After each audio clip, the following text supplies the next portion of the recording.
안녕하세요. 오늘은 태국의 운하 건설을 절실히 기다리는 중국의 속내는 어떤 것일까 라는 소식을 전해드리겠습니다. 중국은 인도와의 대립과 아프리카, 중동, 지중해 등에 대한 전략적 야심을 안고 인도양으로의 진출을 강화하고 있습니다. 이때 가장 큰 약점은 말라카 해협입니다. 해협은 중국 해상무역의 생명선이자 중국 해군의 동남아, 그리고 나아가 서쪽으로의 진출 통로인데 말라카의 딜레마라는 말이 있듯이 중국으로서는 하나의 좁은 난관에 대한 의존을 줄이는 것이 중요합니다. 이런 맥락에서 1대1로의 야심찬 프로젝트로 꼽히는 것이 말레이 반도에서 가장 좁은 태국 남부 크라지협의 운하를 건설해 중국에서 인도양으로 가는 제2의 바닷길을 만드는 것입니다. 이 운하가 만들어지면 인도양 아프리카 중동 등지에 대한 중국의 군사적 진출을 용이하게 해 중국의 전략적으로 중요한 자산이 됩니다. 태국에서는 안다만해와 샴만을 연결하는 운하의 계획은 예로부터 자주 논의되어 왔으며 1677년에 처음으로 운하 건설이 언급된 이후 1793년에는 라마 1세의 남동생이 안다만해 측의 방위 강화의 관점에서 계획해 1882년에는 수에즈 운하의 건설자 레셉스가 이 지역을 방문한 바 있습니다.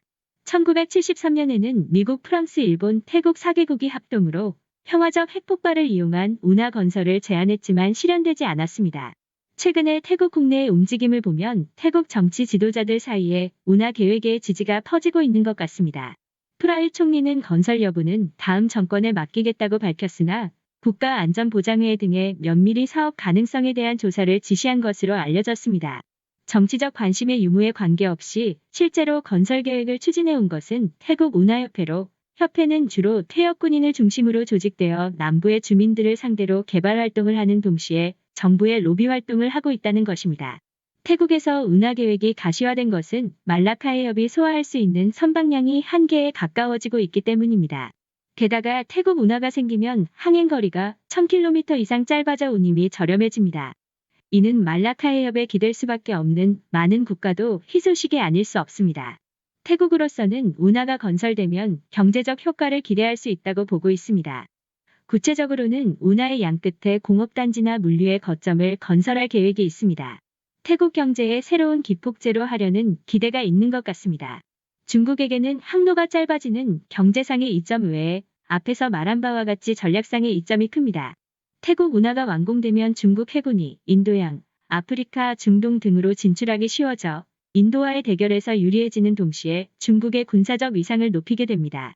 태국이 중국에 의한 운하 건설에 적극적인 것은 건설비를 부담받을 수 있는 것을 기대할 수 있기 때문입니다. 운하 건설비는 약 300억 달러 안팎으로 추정하는 것 같지만 실제로는 더 많을 것입니다. 그것을 중국이 건설비를 부담한다면 태국은 재정적으로 큰 도움이 됩니다. 그러나 중국이 건설비를 부담하면 당연히 중국의 태국에 대한 발언권은 높아집니다. 최근 태국의 중국에 대한 의지는 높아만 가고 있습니다. 중국 인근에 위치한 태국으로서는 중국 영향에 어쩔 수 없는 측면이 있을 것입니다. 태국의 운하가 건설되어 중국의 인도양 등으로의 진출이 용이해지면 인도는 안다만 니코바르 제도의 기지를 강화하는 것으로 대항할 수 있는 것은 아닌가라는 지적도 있습니다. 하지만 운하가 완공되면 중국의 진주 목걸이에 의한 인도 포위망이 강화되는 셈이어서 중국의 태국 운하 건설은 인도의 새로운 전략이 필요합니다. 8월 26일 미국은 남진하해에서 인공섬이나 시설의 건설에 관여해온 중국 교통건설 등 24개 기업에 대한 수출 규제나 임원의 미국 입국 규제 등의 제재 조치를 발표했습니다. 상무부의 엔티티 리스트에 이들 24개 기업을 추가해 미국 제품의 수출을 사실상 금지하는 조치입니다. 이와 관련해 8월 26일자 월스트리트저널 사설은 미국 정부의 이번 제재를 평가했습니다.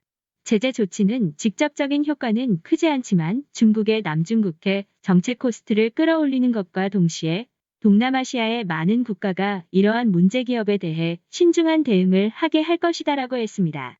또한 중국 교통건설은 국유 자본에 의한 종속회사로 관계기업은 항만, 하천, 도로, 교량, 철도, 준설 등 교통 인프라의 건설과 설계, 항만을 위한 대형 기계 제조 등을 실시하고 있습니다. 최근 미국은 중국에 의한 남중국해 군사화에 대한 반대를 강화하고 있습니다.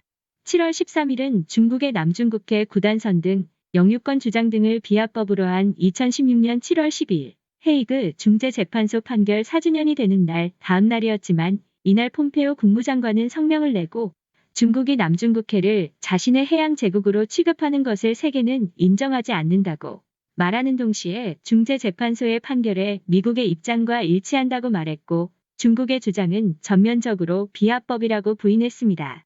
8월 26일에도 미국은 남중국해로 정찰기 R-131을 띄웠습니다. 7월 폼페오 성명은 환영받았지만 더 빨리 밝혔어야 한다는 의견도 있습니다. 8월 26일 중국은 남중국해를 향해 탄도미사일 발사 실험을 했습니다. 항공모함 킬러로 불리는 대함탄도미사일 둥펑 21D와 중거리 탄도미사일 둥펑 26B 등 발사된 것은 4발이었습니다. 이는 보하이만에 대한 미 정찰기인 U2기에 대한 경고였던 것으로 알려졌습니다. 중국의 남중국해 군사화는 국제법을 위반해 주변국에 위협을 가해 중국의 정당한 안전보장 요구를 넘어서는 도발적인 것이 아닐 수 없습니다. 오늘 준비한 소식은 여기까지입니다. 끝까지 시청해주셔서 감사합니다.